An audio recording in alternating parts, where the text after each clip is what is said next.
আমরা আজকে করেছি কাঁচা মাছ দিয়ে মোরলা মাছের ঝাল। তো মা ঠাকুমাদের হাতের মোরলা মাছের ঝাল। তো চলো রেসিপিটা শুরু করি।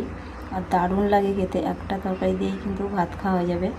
তো কীভাবে করলাম চলো শুরু করি। দেখো বন্ধুরা, মা ঠাকুমার হাতের মোরলা মাছের ঝাল আজকে আমি করব। তো কিভাবে করি চলো। আর জ্যান্ত জ্যান্ত কিন্তু মোরলা মাছ, দেখেছো কত সুন্দর। তো কিভাবে করি চলো। আদা নিয়েছি জিরে, লবঙ্গ, দারচিনি আর কাঁচা পাকা লঙ্কা। এই মশলাটা আমি বেটে নেবো এখন। বন্ধুরা দেখো, মশলাটা বাটা হয়ে গেছে, এখন আমি নিয়ে নেব।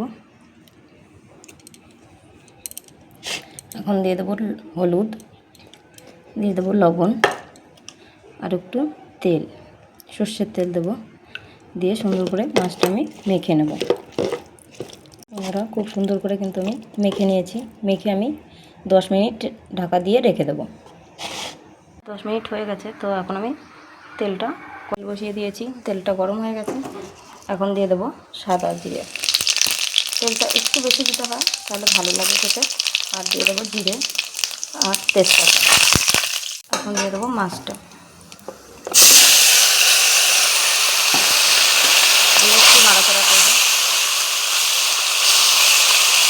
হালকা একটু নাড়াচাড়া করে নিয়েছি।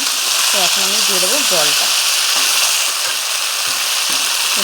বাটিতে মশলা দিয়ে জলটা দিয়ে দেবো, বেশি দেবো না।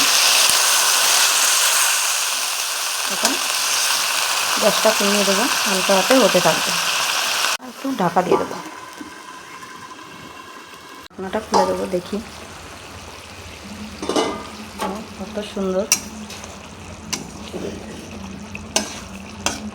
আর একটুখানি হবে, হয়ে গেছে। তো এখন নামিয়ে নেব।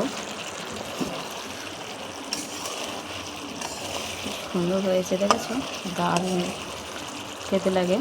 তো নামিয়ে নিচ্ছি এখন।